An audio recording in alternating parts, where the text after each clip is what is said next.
So total cost వచ్చేసరికి around ఒక engine shampoo అంట. చాలా కామెడీగా ఉంది నేమ్ అయితే. కాకపోతే మనం వెంటకి బ్యాట్మెన్ ఉన్నాడు. మీరు చూడండి కొత్త దానికి పాత దానికి ఎంత డిఫరెన్స్ ఉందో. అందుకని ఇంజిన్ ఆయిల్ కూడా వచ్చింది ఇక్కడికి. మీరు చూడండి ఇదిగోండి. హే గైస్, నేను మీ దినేష్ని. Welcome back to another blog. So ఏంటి మన ఛానల్లో కొత్తగా పోలో వచ్చింది అనుకుంటున్నారా? ఇది ఎవరిదో కాదు, నా ఫ్రెండ్ మనకంటే అది మనం టోయింగ్ చేసాం కదా నా టైప్ 2 లోరా అని. సో ఆ కారే ఈ కార్ గైస్. మీరు చూడొచ్చు, నెంబర్ చూస్తే మీకు అర్థమవుతుంది. సో ఇది వచ్చేసరికి 2014 వోక్స్వ్యాగన్ పోలో హైలైన్ వేరియంట్ ఈడీఐ. ఇది వాడు యూజ్డ్లోనే కొన్నారు. 1 year అవుతుంది, అరౌండ్ లాస్ట్ ఇయర్ జూన్లోనే అలా తీసుకు. దీనికి కొన్ని మోడిఫికేషన్స్ అవి ఆల్రెడీ చేస్తున్నాయి, కొన్ని మేము చేయించాం. ఈ హెడ్ లైట్స్ వచ్చేసరికి మన వోక్స్వ్యాగన్ వెంటోకి ఉంటాయి కదా, హైలైన్ ప్లస్కి వచ్చే హెడ్ లైట్స్. సో ఇప్పుడు దీన్ని కంప్లీట్గా జనరల్ సర్వీస్ చేసి ఇప్పుడు మీకు చూపిస్తాను. సరిగా ఈ అలై వీల్స్ అయితే కనుక మీకు ఆల్రెడీ తెలిసి ఉంటుంది. 2014 కార్స్కి ఇది రాదు. 2017 ఎండింగ్ నుంచి అలై వీల్ వస్తుంది. అది 16 inch అలై వీల్. సో చిన్న చిన్న VCDS మోడ్స్ కూడా చేసి ఉన్నాయి ఈ కార్లో ఆల్రెడీ. చూసారు నీడిల్స్ వైపు. ఇంకా ఇది వచ్చేసరికి హెడ్ యూనిట్ కూడా స్కోడా అది. సో ఇంక చూడండి మీరు, ఇన్స్పెక్షన్ అని కూడా వస్తుంది. సో ఇప్పుడు ఇవి చేయించబోతున్నాం. ఓడో వచ్చేసరికి 1,25,000 తిరిగింది. కార్ కొన్నప్పటి నుంచి ఇప్పటికి అరౌండ్ 40,000 అయితే తిరిగేశాడు. సో ఇది కూడా ఒక చిన్న ఇష్యూ ఉంది.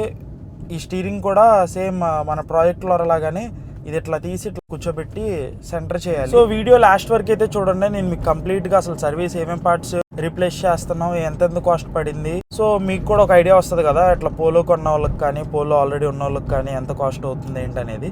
మనం ఏంటో మనకంటే పోలోని చూస్తే చాలా సిమిలారిటీస్ అయితే ఉంటాయి. కాకపోతే మనం వెంటోకి బ్యాట్మెన్ ఉన్నాడు. మీకు చెప్పాను కదా మన వెంటో BMW హార్న్స్ ఇన్స్టాలేషన్ వీడియోలో, మా ఫ్రెండ్ మనకంటే పోలోకి డ్యూయల్ హార్న్ ఉంటుంది వోక్స్వ్యాగన్ అని చెప్పని. సో హార్న్ సౌండ్ అయితే ఇట్లా ఉంటుంది అనమాట.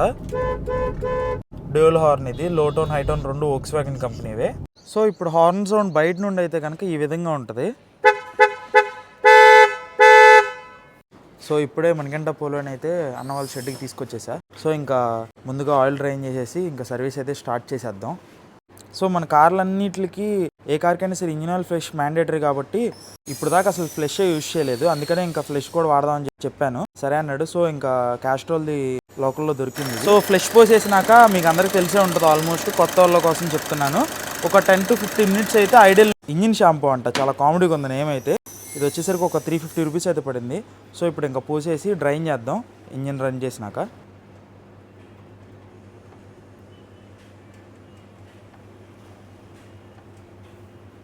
యాక్సలరేషన్ అదేమి ఇవ్వకుండా కాన్స్టెంట్ RPMలో స్టాండ్ బైలో పెట్టేసి ఉంచాలి. ఫ్లెష్ పోసేసినాక పాత ఇంజిన్ ఆయిల్ ఉంచేసి నెక్స్ట్ ఇంకా డ్రైన్ చేసేసి కొత్త ఇంజిన్ ఆయిల్ కొత్త ఫిల్టర్ వేసేయడమే.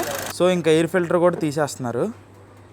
మీరు చూడొచ్చు అసలు ఎంత వరస్ట్ కండిషన్లో ఉందో. దాని లోపల కూడా మొత్తం డస్టే, అసలు మామూలుగా లేదు. చూడండి ఇప్పుడు ఎంత డస్ట్ వచ్చిద్దో. ఇట్లా ఉంటే ఏంటంటే బ్రీతింగ్ అనేది అసలు సరిగ్గా తీసుకోలేదు కార్ అనేది. చూడండి ఎంత డస్ట్ వస్తుంది. మీరు చూడండి కొత్త దానికి పాత దానికి ఎంత డిఫరెన్స్ ఉందో. ఇది వచ్చేసరికి కొత్తది వోక్స్వ్యాగన్ ఒరిజినల్, ఇది వచ్చేసరికి పాతది. అది కూడా పిచ్ కంపెనీ ఏదో ఉంది దీనికి. ఇట్లా చూసుకొని దాన్ని బట్టి మనం బాగుంటే ఓకే ఎయిర్ ప్రెషర్ పెట్టి క్లీన్ చేసి యూజ్ చేసుకోవచ్చు. లేదంటే కానీ కొత్తది రీప్లేస్ చేసుకోవడం ఇంకా బెటర్. చూడండి ఆ ఎయిర్ ఫిల్టర్ బ్లాక్ అవ్వడం వల్ల ఎయిర్ ఫిల్టర్ సక్ చేసే పైప్లోకి కూడా ఇంజిన్ ఆయిల్ వచ్చింది. ఎందుకు వచ్చిందంటే ఈ ఎయిర్ ఫిల్టర్ బ్లాక్ అయిపోవడం వల్ల ఆ ఇంజిన్ ఆయిల్ ఉన్న దానికి ఇది బ్లాక్ అవ్వడం వల్ల సక్ చేయలేక ఎయిర్ని రిటర్న్లో ఇంజిన్ ఆయిల్ని ఇది ఎయిర్ ఫిల్టర్ సక్ చేస్తుంది అనమాట. అందుకని ఇంజిన్ ఆయిల్ కూడా వచ్చింది ఇక్కడికి. మీరు చూడండి ఇదిగోండి. సో ఇంకా ఆయిల్ డ్రైన్ చేసేయడానికి సంప్ బోల్ట్ కూడా తీసేస్తున్నారు. మీరు చూడొచ్చు.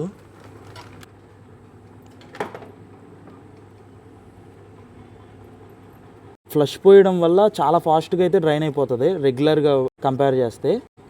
మీరు కూడా ఎప్పుడన్నా యూజర్ కార్ తీసుకున్నా కానీ ఏదైనా ఉన్నా కానీ ఖచ్చితంగా ఫస్ట్ టైం అయితే కనుక ఖచ్చితంగా ఫ్లష్ అయితే యూజ్ చేయండి. ఎందుకంటే ఏదైనా స్లడ్జ్ ఉన్నా లేకపోతే ఏదైనా చిన్న చిన్న మెటల్ పార్టికల్స్ ఏమైనా ఉన్నా ఇవన్నీ కూడా ఇది వెళ్ళి ప్రతి కార్నర్లో ఇంజిన్ బ్లాకులు అన్నింటిలో కంప్లీట్గా అదంతా తీసుకొని నీట్గా క్లీన్ అయితే చేసేస్తుంది. ఎందుకంటే లోపల సైడ్ నుంచి మనం క్లీన్ చేయలేం కదా.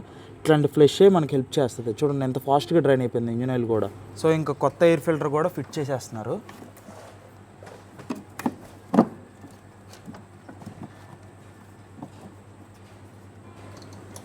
సో ఇంజిన్ ఆయిల్ ఫిల్టర్ కూడా రిమూవ్ చేసేస్తున్నారు. ఇప్పుడు ఫిల్టర్ లొకేషన్ వచ్చేసరికి ఇది.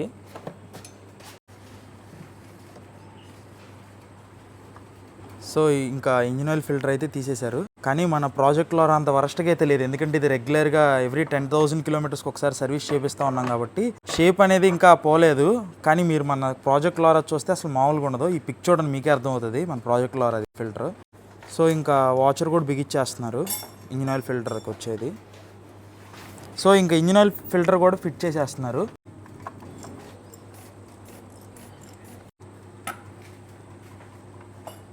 సో ఇది పాత ఆయిల్ వచ్చేసరికి గేజ్ అదేం పెద్దగా తగ్గలేదు, బాగానే ఉంది. ఇంకా ఎందుకన్నా మంచిదని చెప్పని నేను కింద కూడా చెక్ చేయమని చెప్పాను. కింద కూడా ఎక్కడ ఆయిల్ లీక్స్ కానీ అసలు అట్లాంటివి ఏం లేవు, మొత్తం అంతా క్లీన్గానే ఉంది. పైన కూడా ఆల్మోస్ట్ ఆయిల్ లీక్స్ ఏం లేవు, మొత్తం మంచిగా ఉంది. మీరు ఎప్పుడైనా సరే ఆయిల్ సర్వీస్ ఏదైనా చేయించేటప్పుడు ఖచ్చితంగా గేజ్ ప్రాపర్గా వచ్చిందా లేదా బయటికి అని చెప్పని ఒకసారి చెక్ చేయించుకోండి. ఇన్ కేసు ఏమన్నా ఇంజిన్ ఆయిల్ లీక్స్ ఏమైనా ఉంటే కానీ గేజ్ తగ్గుతుంది. లైట్గా కొంచెం ఒక 100, 200, 300 ml అనేది కామనే. మరీ ఎక్కువ తగ్గిపోయింది అనుకోండి, 4.5 లీటర్స్ కెపాసిటీ అనుకోండి, ఒక 3 లీటర్స్ 2.5 లీటర్స్ వచ్చింది అనుకోండి డ్రైన్లో, ఖచ్చితంగా ఒకసారి చెక్ చేసుకొని అది రెక్టిఫై అనేది చేయించుకోండి. సో ఎప్పుడు మనం డీజిల్ ఫిల్టర్ కూడా చేంజ్ చేస్తూ ఉంటాం కాబట్టి మనం వెంటకు కూడా చేంజ్ చేస్తాం కదా, సేమ్ అట్లాగే ఇప్పుడు ఇంకా పోలోకి కూడా చేంజ్ చేయించేసాం. కొత్తది వోక్స్వ్యాగన్ ఒరిజినల్ ఫ్యూయల్ ఫిల్టర్ కూడా వేసేస్తున్నాం ఇప్పుడు. సో ఇంకా కొత్త ఫ్యూయల్ ఫిల్టర్ కూడా ఫిట్ చేస్తారు, మీరు చూడొచ్చు. వోక్స్వ్యాగన్ పోలోకి రికమెండెడ్ గ్రేడ్ వచ్చేసరికి 5W40, దీని ఆయిల్ కెపాసిటీ వచ్చేసరికి అరౌండ్ 4.5 లీటర్స్ అట్లా ఉంటుంది. ఒక 100-200 ml డిఫరెంట్ అవుతూ ఉంటుంది, ఎందుకంటే ఇంజిన్ ఆయిల్ ఫిల్టర్ కొత్తదే వేస్తాం కదా. సో అది సక్ చేస్తుంది కాబట్టి దాన్ని బట్టి కొంచెం స్లైట్గా డిఫరెన్స్ అయితే అవుతుంది. సో ఇంకా మణికంఠ పోలోకి సర్వీస్ అయితే ఆల్మోస్ట్ కంప్లీట్ అయిపోయింది. మీరు చూడొచ్చు డీజిల్ ఫిల్టర్ వేస్తాం, ఇంకా ఇంజిన్ ఆయిల్ ఫిల్టర్ వేస్తాం, ఇంకా ఇంజిన్ ఆయిల్ పోసేసాం, ఇంకా నెక్స్ట్ ఎయిర్ ఫిల్టర్ కూడా అయిపోయింది. ఇదేంటంటే కొత్త ఫ్యూయల్ ఫిల్టర్ వేసాం కాబట్టి మాన్యువల్గా ఎయిర్ అనేది పంప్ చేస్తారు. ఇగ్నిషన్ ఆన్ ఆఫ్ ఒక ఫ్యూ టైమ్స్ చేసిన తర్వాత అట్లా ఫ్యూయల్ అనేది వస్తుంది. ఇది అన్ని కార్స్కి ఇట్లా ఆప్షన్ ఉండదు, కొన్ని కార్స్కి ఉంటుంది, కొన్ని కార్స్కి అయితే ఉండదు. సో ఇంకా అన్ని ఫిల్టర్స్ ఇవన్నీ కొత్తగా ఉన్నాయి కాబట్టి సో ఫస్ట్ ఒక ఫ్యూ టైమ్స్ అయితే ఇగ్నిషన్ ఆన్ చేసి ఆఫ్ చేసి అట్లా చేయాలి మనం. సో ఇంక అప్పుడు ఫ్యూయల్ అనేది మొత్తం అబ్జర్వ్ చేసుకొని ఇంజిన్ అయితే ఫాస్ట్గా స్టార్ట్ అవుతుంది. సో ఇంకా పర్ఫెక్ట్, ఇంకా సర్వీస్ అయితే ఆల్మోస్ట్ కంప్లీట్ అయిపోయింది. కాకపోతే ఇంకా క్యాబిన్ ఫిల్టర్ అంటే ఏసీ ఫిల్టర్ ఒక్కటే మాత్రం మార్చాలి, అది ఒక్కటే బ్యాలెన్స్ ఉంది. నెక్స్ట్ ఇంకా స్టీరింగ్ కూడా సెంటర్ చేస్తే ఇంకా అయిపోయింది కంప్లీట్ అనమాట. లాస్ట్లో ఇంకా సర్వీస్ కూడా రీసెట్ చేసేస్తే ఇంకా పర్ఫెక్ట్ ఇంకా. సో ఇప్పుడే ఇంకా క్యాబిన్ ఫిల్టర్ కూడా తీసేస్తున్నారు, మీరు చూడొచ్చు. దాంట్లో చూడండి ఎంత వరస్ట్ కండిషన్ అయిపోయింది ఇదంతా మొత్తం. అందుకనే నేను ఎప్పుడు చెప్పేది, మీరు ఎప్పుడైనా సరే కార్ తీసుకున్నా కానీ లేకపోతే కార్ వాడుతున్నా కానీ అన్నీ కంప్లీట్గా చెక్ చేసుకోవాలి, చూసుకోవాలని చెప్పి అనేది ఇందుకే. చూడండి అసలు దీంట్లో ఎంత డస్ట్ వచ్చేసిందో. ఇట్లాంటివే ఇదే మనం పిలుస్తూ ఉంటాం అనమాట కార్లో. చూడండి ఎంత డస్ట్ వస్తుందో, ఇదంతా కూడా మొత్తం కట్ అయిపోయింది. ఎవ్రీ 2 సర్వీస్కి ఒకసారైనా మనకు ఖచ్చితంగా మార్చుకోవాలి. ఇది వచ్చేసరికి కొత్త క్యాబిన్ ఫిల్టర్, ఏసీ ఫిల్టర్ అనమాట. అంటే క్యాబిన్ ఫిల్టర్ అంటారు, ఏసీ ఫిల్టర్ అని కూడా అంటారు. సో ఇది వచ్చేసరికి పాతదే. దీంట్లో అసలు ఎంత డస్ట్ ఉందో ఏంటో. ఇట్లాంటిదే మనం ఏంటంటే ఏసీలో కొంచెం స్మెల్ వచ్చినా లేకపోతే ఏసీ కూడా ప్రాబ్లం అవుతుంది, ఎందుకంటే బ్రీతింగ్ సరిగ్గా సక్ చేసుకోకపోవడం వల్ల కంప్రెసర్ మీద లోడ్ పడి అట్లాంటి కంప్లైంట్స్ కూడా వస్తాయి.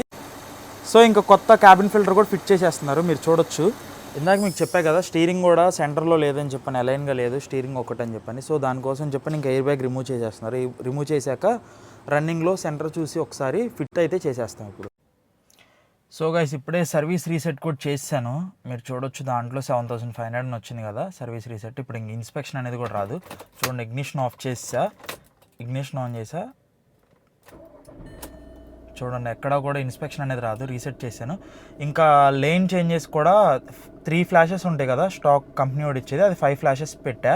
చూడండి ఒకసారి 1 2 3 4 5. సో ఇట్లాంటి చిన్న చిన్న మోడిఫికేషన్ చేస్తున్నాను. ఇట్లాంటి ట్వీక్స్ ఇవన్నీ నేను నెక్స్ట్ బ్లాగ్లో క్లియర్గా మనం ఎంటోక్ చేసి చూపిస్తాను. సో అది గైస్ ఫైనల్లీ కంప్లీట్ అయిపోయింది మణికంఠ పోలో జనరల్ సర్వీస్ మొత్తం. మీరు చూడొచ్చు ఇది కూడా సెంటర్ అయిపోయింది. ఇదివరకు ఇట్లా చాలా క్రాస్ ఉండేది, ఒక హాఫ్ రౌండ్ తిరిగేసి ఉండేది. అదేమి అలైన్మెంట్ ఇష్యూ కాదు, జస్ట్ స్టీరింగ్లోనే ఫాల్ట్ వచ్చింది. అది ఆ టై అండ్ రాడ్ ఒకటి పోతే అది వేయించాం, దానివల్ల అది క్రాస్ వచ్చేసింది. సో టోటల్ కాస్ట్ వచ్చేసరికి అరౌండ్ ఒక 8,700 అట్లా అయ్యింది, 8,600. పార్ట్స్ అన్నీ కూడా మొత్తం మెకానిక్ అన్నయ్య తెచ్చుకున్నారు, ఇంక్లూడింగ్ లేబర్ మొత్తం అన్నీ కలిపి. సో నెక్స్ట్ ఇంకా ఫ్యూయల్ ఫిల్టర్, ఏసీ ఫిల్టర్ అంటే క్యాబిన్ ఫిల్టర్, ఏసీ ఫిల్టర్ సేమే, air filter and engine oil filter అన్నీ కలిపి మార్చేశారు. సో చెప్పాను కదా 2014 వెహికల్లో ఈ టచ్ స్క్రీన్ రాదు, RCD 340 అని చెప్పని. ఇది ర్యాపిడ్కి వస్తుంది యాక్చువల్గా. గ్రీన్ కలర్ లైట్ ఉంది కదా, యాక్చువల్గా వోక్స్వ్యాగన్ అంటే కనుక అన్ని రెడ్ ఉండాలి, ఇది గ్రీన్ ఉందంటే ప్రీవియస్ ఓనర్ యూజర్లో తీసుకొని ఇది వేశారు. సో కార్ తీసుకుందాం మా వాడు అరౌండ్ 425కి అట్లా తీసుకున్నాడు. హెడ్ లైట్స్ ఒకటి మార్పిచ్చాడు, ఇంకా టైమింగ్ కిట్, వాటర్ పంపు, front full suspension, 2 tyres, battery, insurance, ఇంకా పేపర్ వర్క్ ఇవన్నీ మొత్తం కలిపి అరౌండ్ ఒక క్లోజ్ టు 6 lakhs అయితే అయింది నాకు తెలిసి. ఇంకొకటి ఈ హెడ్ లైట్స్ అయితే అసలు మామూలు బ్రైట్నెస్ ఉండదు, అలైన్మెంట్ కూడా అంతా హెడ్ లైట్ అంతా మొత్తం చాలా బాగుంది. కాకపోతే ఏంటంటే డిఆర్ఎల్ ఒక్కటే రావట్లేదు, ఎందుకంటే డిఫాల్ట్గా వోక్స్వ్యాగన్ పోలోకి డిఆర్ఎల్ అనేది ఉండదు కాబట్టి. సో ఇది గైస్ వ్లాగ్ అయితే కనుక మీ అందరికీ వ్లాగ్ అయితే నచ్చింది అనుకుంటున్నాను. ఇట్లాగే మన ఛానల్ని, మన కార్స్ని, మన ప్రాజెక్ట్ లారని అన్నింటినీ సపోర్ట్ చేస్తారని ఆశిస్తూ నేను మీ దినేష్ని సైనింగ్ ఆఫ్.